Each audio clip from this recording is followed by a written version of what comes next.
Conductor کے بچے، اس لڑکی کی ٹکٹ مت لینا، یہ میرے ساتھ ہے۔ میرا دل مٹھی میں مسلا گیا تھا۔ میں بس میں یوں کھڑی تھی جیسے کوئی بے جان وجود۔ اپنا آپ مجھے ایسا محسوس ہو رہا تھا جیسے میں اس شخص کی ملکیت ہوں۔ بس میں بیٹھنے کی جگہ نہیں تھی۔ جب وہ چلتا ہوا میرے قریب آیا، جیسے جیسے قدم میرے قریب بڑھا رہا تھا میری جان نکلتی ہوئی محسوس ہو رہی تھی۔ چادر میں لپٹا ہوا مجھے اپنا وجود بالکل بے حجاب لگ رہا تھا۔ میرے پاس آ کے کھڑا ہو گیا۔ مجھے لگا آج شاید میری عزت کا جنازہ نکل جائے گا۔ وہیں سیٹ پہ بیٹھے نوجوان سے کہنے لگا، ابے او اٹھ یہاں سے، نظر نہیں آتا لڑکی کھڑی ہوئی ہے، چل جا کے پیچھے کھڑا ہو۔ اس نوجوان کو اس نے گریبان سے پکڑ کے کھڑا کیا تھا اور میرا حلق تک خشک ہو گیا تھا۔ وہ نوجوان فوراً سے کھڑا ہو گیا اور اپنا گریبان چھڑواتے ہوئے پیچھے جا کے کھڑا ہو گیا۔ وہ بیٹھے جی، آپ کیوں کھڑی ہیں؟ پل بھر میں اس کا لہجہ بدلا۔ میں نے اپنا رخ موڑ لیا مگر میں بیٹھی نہیں۔ کہنے لگا، محترمہ آپ سے کہہ رہا ہوں بیٹھ جائیے، یہ کرسی آپ کے لیے ہی خالی کروائی ہے۔ اتفاق تھا کہ اسی وقت بس رکی۔ حالانکہ میرا کالج نہیں آیا تھا لیکن میں فوراً سے بس سے نیچے اتر گئی۔ اس شخص نے مجھے تماشا سا بنا کے رکھ دیا تھا، میرا گھر سے نکلنا مشکل کر دیا تھا۔ جیسے ہی میں بس سے اتری وہ بھی فوراً سے نیچے اتر گیا۔ مجھے لگا تھا وہ نہیں اترے گا اور میں دوسری بس پکڑ لوں گی۔ وہ میرے پاس آ کے کھڑا ہو گیا۔ آپ کا کالج تو ابھی نہیں آیا جی، آپ نیچے کیوں اتر گئیں؟ میں نے آنکھیں اٹھا کے اس کا چہرہ تک نہیں دیکھا تھا۔ کافی بھری جسامت کا مالک تھا۔ یہ اونچا لمبا قد، اس پہ گھنی مونچھیں، بھرا ہوا چہرہ۔ میں اس کی صحت کے سامنے کچھ بھی نہیں تھی۔ اس پہ اس کی لوہے جیسی جان اور بھرے ہوئے مسلز۔ ہمارے محلے کا بدماش تھا وہ لڑکا جو میرے پیچھے پڑ چکا تھا۔ میں نے کہا، دیکھیں بھائی، آپ کیوں میرا پیچھا کر رہے ہیں؟ آج پہلی بار میں نے ہمت جتا کے کہا تھا، ورنہ اسے دیکھتے ہی میری رنگت اڑ جاتی تھی، پیلی پڑ جاتی تھی، میرا خون خشک ہونے لگتا تھا۔ پورا محلہ اس شخص سے ڈرتا تھا۔ شاید اس کا تعلق پہلوانوں کے خاندان سے تھا۔ ابھی بھی میں پوری کی پوری کانپ رہی تھی، یہاں تک کہ میری آواز میں بھی لڑکھڑاہٹ تھی۔ میرے یوں کہنے پہ وہ بے ساختہ ہنسا۔ ارے جی بھائی تو نہ کہے نا، باقی جو مرضی کہہ دے، بندہ حکم کا غلام بننے کو تیار ہے۔ وہی خباثت بھرا انداز، مجھے اسے دیکھ کے خوف آتا تھا۔ میں نے کہا، پلیز آپ میرا پیچھا مت کیا کریں۔ وہ کہنے لگا، میں تو آپ کی حفاظت کرتا ہوں جی، لڑکی ذات ہو، اکیلی ہو، پھر محلے دار بھی ہو، خیال تو رکھنا پڑے گا نا جی۔ میرا جی چاہا میں دھاڑے مار کے اس کے سامنے رونا شروع کر دوں اور کہوں کہ سب سے بڑی مصیبت تم ہو جس نے میری زندگی کو اجیرن بنا کے رکھ دیا ہے۔ شاید میں اپنے آنسوؤں پہ اپنا اختیار کھو بیٹھی تھی۔ میری آنکھوں سے ٹپ ٹپ آنسو بہنے لگے، حالانکہ میں ضبط کرنے کی بے تحاشا کوشش کر رہی تھی۔ میں اس کے سامنے رونا نہیں چاہتی تھی لیکن کمزور پڑ گئی۔ میری آنکھوں سے ٹپ ٹپ آنسو بہنے لگے۔ آنسوؤں کو دیکھ کے وہ کچھ حیران ہوا۔ نا آہدن جی، یہ کیا کر رہی ہیں آپ کی آنکھوں میں آنسو اچھے نہیں لگتے جی، رویا نہ کریں۔ پتہ نہیں کیوں میں نے یہ بھی نہیں دیکھا کہ میں سڑک پہ کھڑی ہوں۔ میں نے اس کے سامنے ہاتھ جوڑ دیے۔ وہ بڑے تعجب اور حیرت سے مجھے دیکھنے لگا۔ میں نے کہا، خدا کے لیے میرا تماشا بنانا چھوڑ دو، میرا پیچھا کرنا چھوڑ دو، میں تمہاری احسان مند رہوں گی۔ تبھی دوسری بس آ چکی تھی۔ میں نے اپنے آنسو صاف کیے اور بس میں چڑھ گئی۔ اس بار وہ میرے پیچھے نہیں آیا تھا۔ مجھے جاتا تو وہ دیکھتا رہا۔ میں اس وقت کو پچھتا رہی تھی جب میں اس محلے میں آئی تھی۔ کالج پہنچ کے میں سیدھا کالج کے باتھ روم ایریا میں گئی جو اس وقت خالی تھا۔ واش بیسن کے سامنے کھڑے ہو کے میں پھوٹ پھوٹ کے رونے لگی۔ اتنا بڑا گھر اور اتنے سستے میں، بابا ہماری تو لاٹری لگ گئی۔ میں گھر کے بڑے بڑے کمرے اور بڑا سا صحن دیکھ کے بہت خوش ہوئی تھی۔ گھر پرانے طرز کا تھا، کمرے اطراف میں تھے اور بیچ میں بہت بڑا صحن تھا۔ میرے والد کہنے لگے، بس اللہ کی مہربانی سے مل ہی گیا۔ گاؤں کی ساری زمینیں بیچ کے مجھے تو لگا تھا کہ شہر میں چھوٹا سا ہی گھر ملے گا، لیکن یہ گھر تو اچھا خاصا بڑا ہے۔ وہی تو بابا میں کہہ رہی ہوں۔ میری پھپھو کہنے لگی، اچھا خدا کا شکر ادا کرو، اللہ نے سستے میں ہی اچھا گھر دے دیا۔ ہاں، مکان تو مل گیا سریا بہن، لیکن کافی پرانا ہے، کافی جگہ سے مرمت ہونے والا ہے، رنگ اور روغن کئی جگہ سے اترا ہوا ہے، لیکن پھر بھی میں بہت خوش تھی۔ اپنا کمرہ میں نے اپنی مرضی سے سیٹ کروایا تھا۔ ایک تو مجھے ویسے بھی شہر پسند تھا، شکر ہے کہ بابا کا یہاں کام بن گیا تھا، کاروبار کا سلسلہ شروع ہو گیا تھا، اور اب وہ ہمیں گاؤں سے شہر لے آئے تھے۔ میں اپنے باپ کی ایک ہی اولاد تھی۔ میری پیدائش کے فوری بعد میری والدہ کا انتقال ہو گیا تھا۔ البتہ ایک پھپھو تھیں جن کو بے اولادی کی وجہ سے میرے پھپھا نے طلاق دے دی تھی، اس لیے وہ ہمارے ساتھ ہی رہتی تھیں۔ میری پھپھو مجھے ماں سے بڑھ کے چاہتی تھیں، اس لیے کبھی بھی ماں کی کمی محسوس نہیں ہوئی۔ میں اپنے بابا سے بہت زیادہ پیار کرتی تھی، بے تحاشا، اس لیے جب وہ شہر میں کام کرنے آتے تو پیچھے گاؤں میں میرا دل نہیں لگتا تھا۔ جب بھی وہ آتے تو میں یہی کہتی کہ ہمیں بھی شہر لے کے جائیں، ہمیں نہیں رہنا یہاں پہ۔ سریا پھپھو بھی یہی کہتی کہ عدن مجھے بہت تنگ کرتی ہے بھائی، آپ ہمیں بھی شہر کے چھوٹے موٹے مکان میں ہی لے جائیں۔ ایک تو آپ کی طبیعت بھی اب ٹھیک نہیں رہتی، آپ کا وہاں خیال رکھنے والا کوئی نہیں ہے، اس لیے بابا نے گاؤں کی ساری زمین بیچ دی اور ہم شہر آ گئے۔ میں نے 12ویں جماعت تک گاؤں کے کالج میں ہی پڑھا تھا، شہر آ کے نئے سرے سے کالج میں داخلہ لیا، لیکن یہاں کی لڑکیاں خاصی ماڈرن تھیں اور میری تربیت کافی سادہ انداز میں ہوئی تھی۔ پھر میرے باپ نے میرے لاڈ نخرے بہت اٹھائے، لیکن مجھ میں اعتماد کی کمی تھی۔ جب بھی کوئی مشکل پیش آتی تو مجھے اپنے باپ کے کندھے کی ضرورت پڑتی تھی، جس کے پیچھے میں چھپ جاتی تھی تاکہ مصیبت کا سامنا میرا باپ کرے، اور میرا باپ میرے لیے بہت بڑی ڈھال تھا، ایک سایہ دار درخت جس کی چھاؤں میں بیٹھ کے میں معاشرے کی تیز و تند ہواؤں اور کڑی دھوپ سے بچ جاتی تھی۔ میرا باپ میری خاطر ہر ایک سے لڑ جاتا تھا۔ کالج جاتے ہوئے مجھے یہ احساس ہوا کہ یہ محلہ کچھ عجیب و غریب سا ہے۔ ہماری گلی کے ختم ہونے پہ ہی مین روڈ شروع ہو جاتا تھا۔ کافی فاصلہ طے کرنے کے بعد بس اسٹاپ آتا تھا جہاں سے بس ملتی تھی۔ پہلی بار تو میرے بابا ہی مجھے کالج تک چھوڑ کے آئے اور مجھے بسوں کا بتایا کہ یہ بس سیدھا تمہارے کالج کے سامنے جا کے رکے گی، تم نے جانا ہے اور وہاں سے واپس گھر آنا ہے۔ اور میں تھی بھی ایسی ہی لکیر کی فقیر۔ پھر نیا شہر، نیا ماحول، سب کچھ نیا تھا۔ گلی سے گزرتے ہوئے محلے کے آوارہ لڑکے سیٹیاں بجاتے تھے اور میرا دل دھک دھک کرنا شروع ہو جاتا تھا۔ میں بہت گھبراتی تھی، اس لیے تیز قدموں سے چلتے ہوئے اپنے بس اسٹاپ تک پہنچ جاتی تھی۔ بہرحال وقت یوں ہی گزرنے لگا۔ ابھی ہمیں آئے ہوئے 1 مہینہ ہوا تھا۔ میں شام کی چائے بنا رہی تھی اپنے لیے اور اپنی پھپھو کے لیے کہ باہر سے جھگڑے کی آواز آئی۔ ایک کھڑکی تھی جو باہر گلی کی طرف کھلتی تھی۔ میری پھپھو نے وہ کھڑکی کھول کے دیکھا تو ایک نوجوان بری طرح سے 3-4 لڑکوں کو پیٹ رہا تھا۔ ابے کیا تو بھول گیا یہ محلہ ابو ذر کا ہے؟ تیری ہمت کیسے ہوئی میرے محلے کی لڑکی سے چھیڑ چھاڑ کرنے کی؟ لاتوں سے وہ شخص اس لڑکے کو مار رہا تھا اور وہ لڑکا اس کے سامنے ہاتھ جوڑ رہا تھا۔ ابو ذر بھائی، اس لڑکی نے پہلے مجھے رسپانس دیا تھا، میں قسم کھا کے کہتا ہوں اس نے خود مجھے مسکرا کے دیکھا تھا، اشارے بازیاں کی تھیں۔ یہ کہنا تھا کہ بڑی زور سے اس شخص نے اس لڑکے کا گلا دبوچا۔ جھوٹ بولتا ہے سالے، لڑکی پہ گھٹیا الزام لگاتا ہے، میں تیرا منہ توڑ کے رکھ دوں گا۔ ارے چھوڑو ابو ذر بھائی، یہ سچ کہہ رہا ہے، وہ لڑکی اچھی نہیں ہے۔ اس کے ساتھ کھڑے دوسرے نوجوان نے ابو ذر نامی شخص کو پیچھے کرنے کی کوشش کی، لیکن وہ دوسرے ہاتھ سے اس کا گریبان پکڑ چکا تھا۔ میرے محلے کی لڑکی پہ تہمت لگانے والے تم لوگ ہوتے کون ہو؟ ابو ذر کو بے وقوف بنانے کی کوشش نہ کرنا، چیل کی نظر رکھتا ہے ابو ذر۔ ابو ذر کو بے وقوف بنانے کی کوشش نہ کرنا۔ اس شخص کی آواز ایسی تھی کہ دل کو کانپنے پہ مجبور کر دیتی تھی۔ اچھی خاصی صحت کا مالک تھا، لڑکوں کو یوں مار رہا تھا جیسے کوئی بات ہی نہ ہو۔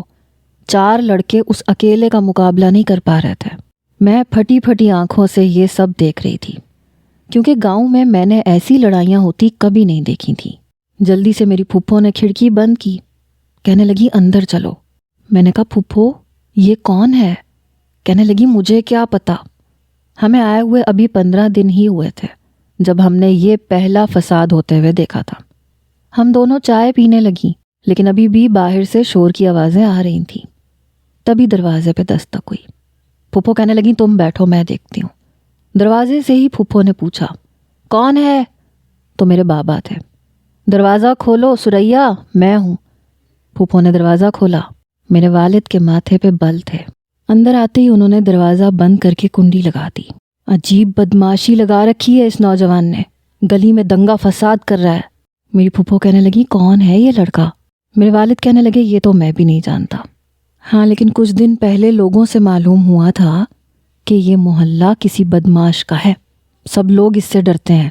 مجھے تو لگتا ہے یہ گھر ہمیں سستا اسی لیے ملا کیونکہ یہاں آنے سے ہر شریف انسان ڈرتا ہے۔ میرے والد کافی پریشان لگ رہے تھے۔ پھپھو کہنے لگی اچھا بھائی صاحب، مجھے تو خود ان چیزوں سے بڑا ڈر لگتا ہے، خوف آتا ہے، اور ہمیں تو ویسے بھی شہر میں رہنے کا اتنا ڈھنگ بھی نہیں ہے۔ آپ چھوٹا موٹا کوئی مکان لے لیتے، لیکن محلہ تو شریفوں کا ہوتا۔ میرے والد کہنے لگے میں بات کرتا ہوں کسی سے، جس قیمت پہ گھر ملا ہے اسی قیمت پہ بیچ دیتے ہیں۔ میں نے کہا نہیں بابا، مجھے نہیں رہنا چھوٹے سے گھر میں۔ ارے وہ لڑتا ہے تو لڑنے دے، ہم کیوں اپنا گھر چھوڑ کے جائیں، ہم یہیں رہیں گے۔ میری بات سن کے پھپھو کہنے لگی تمہیں نہیں پتا، یہ سب کچھ ٹھیک نہیں ہوتا، تم چپ رہا کرو، ہم بڑے ہیں نا سوچنے کے لیے۔ میں نے کہا آپ نے جو سوچنا ہے سوچیں، لیکن میں یہ گھر خالی کر کے نہیں جاؤں گی، مجھے یہیں رہنا ہے۔ ارے وہ بدماش ہے تو ہم کیا کریں، ہمیں تو کچھ نہیں کہہ رہا نا۔ شاید یہ میری سب سے بڑی غلطی تھی۔ میرے والد کہنے لگے بات تو ٹھیک ہے، ہمیں تو کچھ نہیں کہہ رہا، اور ہمارا اس سے کیا تعلق۔ پھپھو کہنے لگی بھائی صاحب پھر بھی آپ کوشش کریں، کسی اور محلے میں چلتے ہیں۔ میرے والد کہنے لگے اچھا کرتے ہیں اس پہ بھی بات، بھوک لگی ہے، کھانے میں کیا بنایا ہے؟ پھپھو کہنے لگی بھائی صاحب آپ ہاتھ منہ دھو کے آئیں، میں کھانا لگاتی ہوں۔ بات آئی گئی ہو گئی۔ میرے کالج میں ایک لڑکی سے میری دوستی ہو گئی، وہ ہمارے ہی محلے کی تھی۔ میں اسی لڑکی کے ساتھ آنے جانے لگی۔ وہ لڑکی کافی پراعتماد بھی تھی اور تیز ترار بھی تھی۔ میں نے نوٹ کیا کہ جب وہ میرے ساتھ ہوتی تھی تو گلی کے آوارہ لڑکے سیٹی نہیں بجاتے تھے۔ بہت باتونی لڑکی تھی، اس کا نام افیرہ تھا۔ ایسی باتیں کرتے کرتے مجھے اس نوجوان کا خیال آیا۔ میں نے کہا افیرہ یہ ابو ذر کون ہے؟ یہ سن کے اس کے قدم رکے۔ کہنے لگی کیوں، کیا ہوا؟ میں نے کہا کچھ نہیں، کل ہماری گلی میں وہ شخص 2 لڑکوں کو بہت برے طریقے سے مار رہا تھا۔ وہ کہنے لگی ہاں تو اچھا ہی کر رہا تھا، اسے مارنا بھی چاہیے، بلکہ میں تو کہتی ہوں ان لڑکوں کی ٹانگیں ہی توڑ دینی چاہیے، کمینے کہیں گے۔ میں نے کہا لیکن مجھے تو وہ لڑکے شریف لگ رہے تھے۔ افیرہ کہنے لگی جانے بھی دو، اگر ابو ذر نے انہیں مارا ہے تو بالکل ٹھیک مارا ہے۔ میں نے کہا مجھے تو وہ گنڈا موالی قسم کا آدمی لگتا ہے۔ میرا یہ کہنا تھا کہ افیرہ پاگلوں کی طرح ہنسنے لگی۔ میں نے کہا تمہیں کیا ہوا، ایسے کیوں ہنس رہی ہو؟ کہنے لگی وہ تمہیں آدمی لگتا ہے، آدمی نہیں ہے وہ بھی لڑکا ہی ہے۔ میں نے کہا جانے بھی دو، اسے دیکھ کے لگتا ہے جیسے 3-4 بچوں کا باپ ہوگا۔ وہ پھر سے ہنسنے لگی، کہنے لگی نہیں نہیں ایسی کوئی بات نہیں ہے۔ میں نے کہا تمہیں کیا پتا؟ کہنے لگی مجھے پتا ہے کیونکہ میرا خالہ زاد ہے۔ یہ سن کے میرے قدم وہیں جمے تھے۔ میں نے حیرت سے افیرہ کو دیکھا۔ میں نے کہا وہ، پتہ نہیں کیوں لیکن آواز میرے حلق میں اٹکی تھی۔ کہنے لگی اور کیا، اصل میں ہم لوگ پہلوان خاندان سے ہیں، ہمارے سبھی مرد ایسے ہی ہوتے ہیں، لمبے اونچے جاندار قسم کے۔ وہ خود بھی اچھی صحت کی مالک تھی، مطلب نہ تو اسے موٹا کہا جا سکتا تھا اور نہ ہی اس کا شمار دبلی پتلی لڑکیوں میں ہوتا تھا۔ میں چپ سی ہو گئی، شاید مجھے افیرہ کے سامنے ایسی بات نہیں کرنی چاہیے تھی۔ شکر ہے میں نے اس لڑکے کی کوئی برائی نہیں کر دی، ورنہ میرا دل تو بہت چاہ رہا تھا کہ 2-4 سنا دوں، لیکن اچھا ہوا کہا نہیں تھا۔ وہ کیا سوچتی کہ میں اس کے کزن کی برائی کر رہی ہوں۔ وہ کہنے لگی بات سنو، بسنت کا مہینہ آ رہا ہے، تم میرے گھر آنا، ہم مل کے پتنگ اڑائیں گے۔ یہ سن کے میں بڑی خوش ہو گئی۔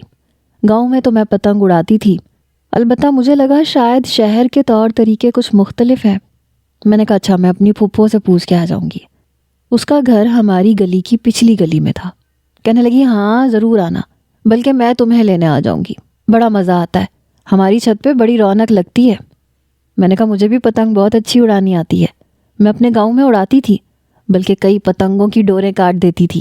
کہنے لگی ہیں واقعی؟ میں نے کہا اور کیا، تم نے مجھے کیا سمجھ رکھا ہے، بڑی تیز ہوں میں۔ میں نے جان بوجھ کے اس کے سامنے لمبی لمبی پھینکی، حالانکہ میں اس قسم کی لڑکی بالکل بھی نہیں تھی، لیکن میں نے سوچا کہ تھوڑا سا بھرم دکھانا چاہیے۔ اگلے روز افیرہ میرے گھر آ گئی، کافی دیر بیٹھ کے پھپھو سے باتیں کرتی رہی۔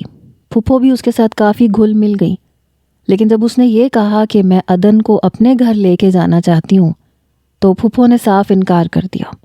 کہنے لگی نہیں بیٹا، میں عدن کو کسی کے گھر نہیں بھیجتی۔ دل تو میرا بھی چاہ رہا تھا کہ میں کہیں جاؤں، لیکن پھپھو کے سامنے کہہ نہیں سکتی تھی۔ افیرہ کہنے لگی آنٹی یہ بھلا کیا بات ہوئی؟ میں بھی تو آپ کے گھر آئی ہوں اور میری اماں نے تو کوئی اعتراض نہیں کیا، بلکہ میں تو اپنی اور بھی کئی سہیلیوں کے گھر چلی جاتی ہوں۔ میری پھپھو کہنے لگی ہاں لیکن ہمارے ہاں ایسا نہیں ہوتا، ہم اپنی بچیوں کو باہر نہیں بھیجتے، وہ گھر کی چار دیواری میں ہی محفوظ سمجھی جاتی ہیں۔ افیرہ میری طرف دیکھنے لگی۔ میں نے کہا پھپھو پلیز جانے دینا، گاؤں میں بھی تو چلی جاتی تھی رانو کے گھر اور بشرا کے گھر۔ پھپھو نے مجھے غصے سے گھور کے دیکھا۔ میں چپ ہو گئی۔ افیرہ کہنے لگی پلیز آنٹی مان جائے نا، میرے گھر ہی تو جانا ہے، میں آپ سے وعدہ کرتی ہوں پورے 2 گھنٹے بعد میں خود واپس چھوڑ جاؤں گی، میری باقی کی سہیلیاں بھی آئیں گی، بڑا مزہ آئے گا۔ پھپھو نے جب میرا اترا سا چہرہ دیکھا تو کہنے لگی چلو ٹھیک ہے، لیکن دیکھو 2 گھنٹے سے زیادہ وقت نہیں ہونا چاہیے۔ میں خوش ہو گئی۔ افیرہ کے ساتھ میں اس کے گھر چلی گئی۔ اس کے گھر پہ تو جیسے رونق لگی ہوئی تھی۔ اس کی اور بھی کزنیں تھیں، کچھ سہیلیاں تھیں، سب کی سب چھت پہ چڑھ گئیں۔ افیرہ کہنے لگی وہ سامنے والی چھت میری خالہ کے گھر کی ہے جہاں ابو ذر بھی رہتا ہے، لڑکوں نے وہاں پتنگیں اڑانی ہے اور ہم نے یہاں۔ دیکھ عدن، تو نے ہماری عزت رکھنی ہے، ہر بار یہ کمینے ہمیں ہرا دیتے ہیں کیونکہ ہم میں سے کسی کو بھی پتنگ نہیں اڑانی آتی، لیکن تجھے آتی ہے۔ میں نے کہا لڑکوں سے مقابلہ ہے؟ پتہ نہیں کیوں میں گھبرائی۔ کہنے لگی تو اور کس سے ہے؟ ارے لڑکیاں لڑکوں سے کم تھوڑی ہیں۔ کافی بڑی بڑی پتنگیں چھت پہ موجود تھیں۔ پتنگوں کو ڈور میں نے ہی باندھی، تب تک وہ گرم گرم پکوڑے اور چائے لے کے آ گئی۔ سامنے چھت پہ بھی کافی نوجوان کھڑے ہو چکے تھے۔ کسی نے سرخ قمیض پہن رکھی تھی، کسی نے جامنی رنگ کی، کسی نے پیلے رنگ کی، اور شلواریں سب کی سفید تھیں۔ پتہ نہیں کیوں مجھے کچھ عجیب سا لگ رہا تھا۔ وہ سب کے سب ان کی برادری کے تھے، ان کے خاندان کے تھے، اور ان میں ایک اجنبی تھی۔ کچھ دیر بعد ابو ذر بھی اوپر آ گیا۔ کالے رنگ کی قمیض پہنی ہوئی تھی اور سفید شلوار۔ اس کا قد باقی سب میں اونچا تھا۔ اسے دیکھ کے میں پریشان ہوئی کیونکہ ایک نظر اس نے سب لڑکیوں پہ ڈالی اور مجھ پہ اس کی نظر پڑتے ہی جیسے اس کی نظر ٹھہر گئی۔ بڑے غور سے مجھے دیکھنے لگا۔ میں نے جلدی سے اپنی چادر درست کی اور اپنا رخ بدل گئی۔ افیرہ کمر پہ ہاتھ باندھے چھت کے سامنے بنی منڈیر کے پاس کھڑی ہو گئی۔ کہنے لگی او ابو ذر، ذرا سامنے تو آؤ۔ اس وقت وہ اپنے ساتھیوں سے پتنگ کو باندھنے کا کہہ رہا تھا۔ ڈور وہیں چھوڑ کے سامنے آ گیا۔ کہنے لگا کیا تکلیف ہے؟ کہنے لگی آج تجھے ایسی مات دوں گی نا، ساری زندگی یاد رکھے گا۔ یہ سن کے وہ ہنسنے لگا۔ کہنے لگا یہ خواب تو بچپن سے دیکھ رہی ہے کہ تم مجھے مات دو گی، میرے تو مقابل کھڑے ہونے کے بھی قابل نہیں ہے۔ ارے تو امجد اور شاہد سے ہار جاتی ہے، میرے مقابل تو کوئی مرد ہی کھڑا ہو سکتا ہے، اور وہ بھی کھڑا ہو جائے تو اللہ کی شان ہے۔ آج تک ابو ذر کبھی کسی سے ہارا نہیں ہے، یہ تو بھی جانتی ہے۔ وہ کہنے لگی میں آج اپنی سہیلی کو لے کے آئی ہوں، پتنگ اڑانے میں ماسٹر ہے، ماسٹر۔ آج تیرا اس کے ساتھ پیچا لڑا کے دیکھیں گے، 2 منٹ میں تیرے چھکے نہ چھڑا دیے تو پھر کہنا۔ وہ میرے سر پہ یوں بات کر رہی تھی جیسے میں کوئی چیمپئن ہوں۔ ہاں ٹھیک ہے، مجھے پتنگ اڑانی آتی تھی اور میں نے کئی پتنگیں لوٹی ہوئی تھی، لیکن سامنے کھڑے شخص کو دیکھ کے ہی میرا دل بری طرح سے گھبرا گیا تھا۔ مجھے نہیں لگتا تھا کہ میں اس کا مقابلہ کر سکتی ہوں۔ وہ کہنے لگا اچھا ایسی کون سی سہیلی ہے تیری؟ ذرا سامنا تو کروا، میں بھی تو دیکھوں کس میں اتنا دم ہے کہ ابو ذر کے مقابلہ آ کے کھڑی ہو جائے۔ میں سب لڑکیوں میں پیچھے کھڑی ہوئی تھی۔ ساری پتنگوں کی ڈوریں بن چکی تھیں، بس اڑان بھرنی باقی تھی۔ جب افیرہ نے میری کلائی پکڑی اور مجھے کھینچتی ہوئی چھت کی منڈیر پہ لے آئی جہاں سامنے والی چھت پہ وہ کھڑا تھا۔ میں نے کہا افیرہ یہ کیا کر رہی ہو؟ میں بری طرح سے گھبرائی۔ وہ کہنے لگی یہ ہے میری سہیلی عدن گاؤں سے آئی ہے اور اسے پتنگیں اڑانی بھی آتی ہیں اور جیتنا بھی آتا ہے. زیادہ شوخا ہونے کی ضرورت نہیں ہے تجھے. اس شخص کی نظریں میرے چہرے پہ جیسے ٹک گئیں. پھر کہنے لگا یہ لڑکی مجھے ہرائے گی. اسے دیکھ کے تو لگ رہا ہے یہ پتنگ کے ساتھ ہی اڑ جائے گی.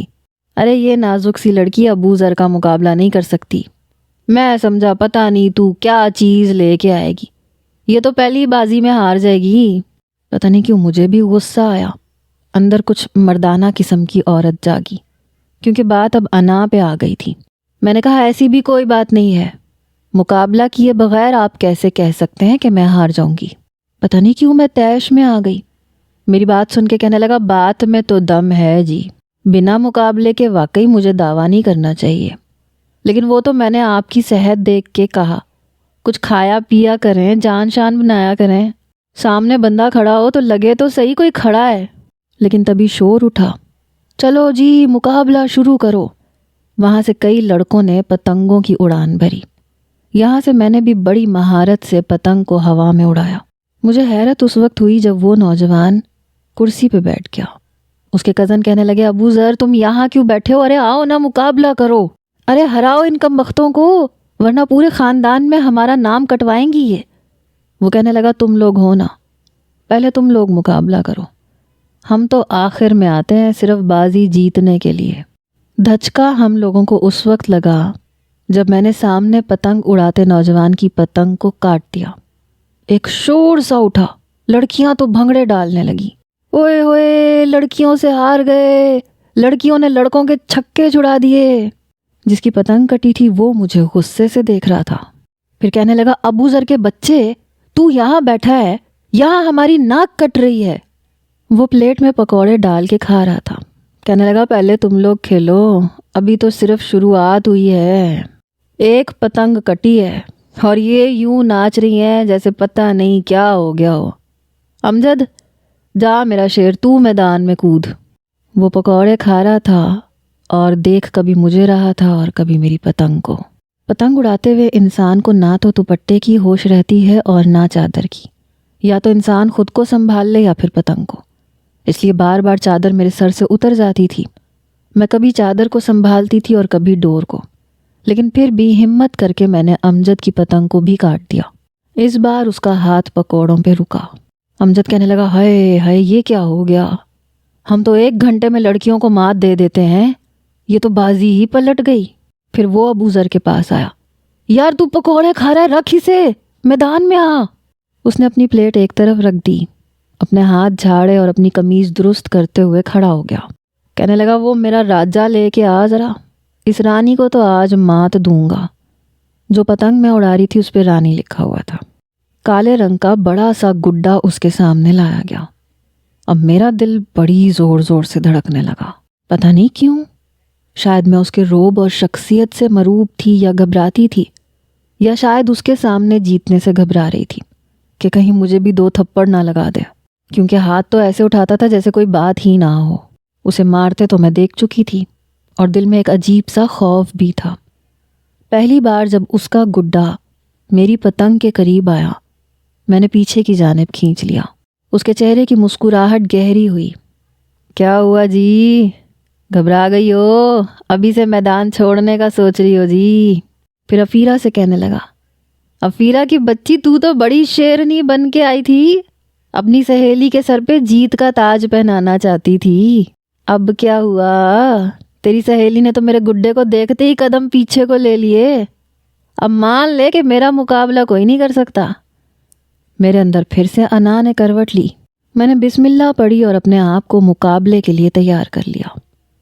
پیچا لڑ چکا تھا لیکن وہ بڑی مہارت سے میری رانی کو کاٹنے کے چکر میں تھا اور مجھے ڈر بھی لگ رہا تھا کہ میں ہار جاؤں گی. سب کی نظریں آسمان پہ جمی ہوئی تھیں. پتہ نہیں کب ہوا سے میری چادر میرے سر سے اتری, کب ایک کندھے پہ آ کے ٹک گئی. میرا دھیان صرف اپنی پتنگ پہ تھا. میں نے جوڑا باندھ رکھا تھا کیونکہ ابھی نہا کے باہر نکلی تھی. ساتھ ہی افیرہ مجھے اپنے گھر لے کے آ گئی تھی تو اس لیے چٹیاں نہیں بنائی تھی. کب جوڑا کھلا, کب بال کھلے, مجھے احساس تک نہیں ہوا. لیکن اس شخص کی نظریں اور ہوش شاید گم ہوئے. بنا پلکیں جھپکائے وہ مجھے دیکھ رہا تھا اور میرا دھیان اس کی طرف تھا ہی نہیں۔ میں اس کے گڈے کو کاٹ چکی تھی۔ شور کی آواز پہ وہ بری طرح سے چونکا۔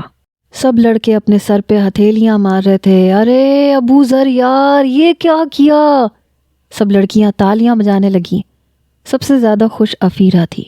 ابو ذر کی نظریں ابھی بھی مجھ پہ تھیں، میرے بکھرے ہوئے لمبے بالوں پہ تھی۔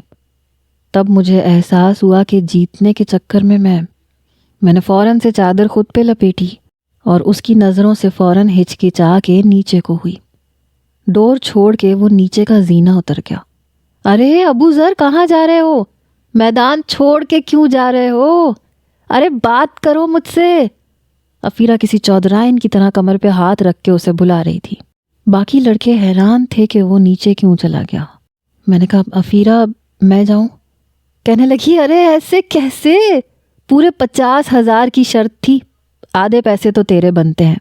دیکھ ابھی میں ابو ذر کی جیب سے پیسے کیسے نکلواتی ہوں، چلا میرے ساتھ۔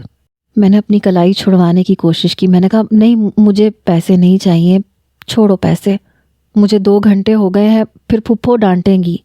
مگر وہ سیڑھیاں اتار کے مجھے نیچے لے آئی۔ جب میں نیچے گئی تو میں حیران تھی، کیونکہ افیرہ کے صحن میں وہ کھڑا تھا۔ اسے دیکھ کے پتہ نہیں کیوں میرے اندر خوف کی ایک لہر دوڑی، کیونکہ وہ مجھے ہی دیکھ رہا تھا۔ پھر افیرہ کی والدہ کے پاس چلا گیا۔ سلام خالہ۔ سلام اپنی خالہ کو کر رہا تھا، کنکھیوں سے دیکھ مجھے رہا تھا۔ جیتا رے، جیت گیا میرا پتر پھر سے۔ افیرہ اپنی ماں کے پاس چلی گئی۔ جی نہیں اماں جان، آپ کا پتر اس بار میری سہیلی سے بری طرح سے ہارا ہے۔ پھر اس نے اپنی ہتھیلی ابو ذر کے سامنے پھیلائی۔ چل شاباش، نکال 50,000۔ وہ ابرو چڑھاتے ہوئے اسے کہنے لگی۔ اس نے اس کی کلائی کو پیچھے جھٹکا۔ چل چل پھٹ یہاں سے، جیت پہ کسی اور کا حق ہے، انعام کی حقدار بھی وہی ہے۔ پھر اپنی جیب سے اس نے پیسے نکالے۔ افیرہ نے اسے گھور کے غصے سے دیکھا، لیکن وہ قدم بڑھاتا ہوا میری طرف آ رہا تھا اور میں اپنے قدم پیچھے بڑھا رہی تھی، لیکن 2 قدموں میں ہی اس نے سارا فاصلہ عبور کیا، بالکل میرے سامنے آ کے کھڑا ہو گیا۔ یہ لیں جی آپ کا انعام۔ اس نے پیسے میری طرف بڑھائے۔ میں نے نفی میں سر ہلایا۔ نہیں، میں یہ نہیں لوں گی، میں نے شرط کے لیے نہیں کھیلا تھا۔ افیرہ میں جا رہی ہوں۔ جیسے میں جانے لگی وہ میرے سامنے آ کے کھڑا ہو گیا۔ نا جی نا، ابو ذر نہیں کسی کا حق کھاتا، اب جیتی ہو تو انعام پہ آپ کا حق ہے۔ اس لڑکے کی جرت پہ میں حیران تھی۔ اس نے میرا ہاتھ پکڑا، میری ہتھیلی پہ 50,000 رکھے اور پھر وہاں سے چلا گیا۔ وہ پھر میرے پاس آ گئی، کہنے لگی کمینہ کہیں کا، شرط مجھ سے لگائی، پیسے تجھے دے دیے۔ میری نظریں ابھی بھی بیرونی گیٹ کی طرف تھیں جہاں سے وہ جا چکا تھا۔ میں نے وہ پیسے افیرہ کو پکڑا دیے۔ میں نے کہا میں اب جاؤں؟ کہنے لگی ارے نہیں، رک جا۔ اس نے 25,000 مجھے دیے، کہنے لگی یہ تیرا، باقی میرا، اور وہ بھی اس لیے کیونکہ وہ میری کزنز ہیں نا، وہ میری جان کو آ جائیں گی، ان کو پیزا بھی تو کھلانا ہے، بلکہ تو بھی رک، پیزا کھا کے جائیو۔ میں نے کہا نہیں، مجھے نہ پیسے چاہیے نہ مجھے پیزا کھانا ہے، یہ رکھ لو۔ میں نے پیسے اسے پکڑائے، چادر سے اپنے آپ کو لپیٹا اور باہر نکل گئی۔ دیکھا تو وہ سامنے دیوار پہ ٹیک لگائے سگریٹ پی رہا تھا۔ میں نے بس ایک نظر اس پہ ڈالی تو مسکرانے لگا۔ میں جلدی سے تیز تیز قدم اٹھاتی ہوئی اپنی گلی میں آ گئی۔ دل دھک دھک دھک کیے جا رہا تھا۔ خوف کے مارے جب میں گھر آئی تو پھپھو مجھے غصے سے دیکھ رہی تھی۔ کہنے لگی کیا ضرورت پڑی تھی تمہیں جانے کی؟ گاؤں کی بات اور تھی، سارا بچپن میرا اور تمہارا اس گاؤں میں گزرا ہے۔ وہاں کے رہنے والے باسی ہمارے اپنے تھے، ہماری برادری کے تھے۔ وہاں تو کسی کے گھر میں بھی جاتی مجھے فکر نہ ستاتی۔ یہ شہر ہے، نہ جان نہ پہچان، منہ اٹھا کے تو اس لڑکی کے گھر چلی گئی۔ ہمیں یہاں آئے ابھی مہینہ نہیں گزرا اور تم سہیلی کے گھر چلی گئی، کتنی بری بات ہے۔ پتہ نہیں گھر کا ماحول کیسا ہے، کون کون ہے اس کے گھر پہ، ایسے تو نہیں کرتے نا بیٹا۔ وہ مجھے پیار سے سمجھانے لگی۔ میں نے کہا پھپھو میں آئندہ نہیں جاؤں گی، لیکن ان کے گھر کا ماحول بھی ویسا ہی ہے جیسے سب کا ہوتا ہے، سب کے گھروں میں بہنیں بیٹیاں ہوتی ہیں، اس لیے ایسی کوئی بات نہیں ہے۔ اب مجھے بات کو کور تو کرنا تھا نا۔ اگلے روز جب میں کالج گئی تو افیرہ کہنے لگی تو نے اپنی محنت کے پیسے کیوں نہیں رکھے؟ پتہ ہے ابو ذر کے بچے نے مجھے کتنی باتیں سنائی کہ میں پیسوں کی لالچی ہوں، میری نیت ہی نہیں تھی تمہیں دینے کی۔ میں نے کہا اس نے کیوں باتیں سنائی؟ میں نے تو خود نہیں لیے تھے، مجھے نہیں چاہیے تھے۔ کہنے لگی نہ بابا نہ، یہ پکڑ اپنے 25,000 اور دیکھ اب کہ میں واپس نہیں لوں گی۔ اس نے میری مٹھی بند کرتے ہوئے کہا۔ مجھے سمجھ نہیں آ رہی تھی کہ یہ پیسے مجھے رکھنے چاہیے یا نہیں، لیکن جیسے ہی میں اپنے گھر پہ پہنچی میرے ہوش اڑ کے رہ گئے، کیونکہ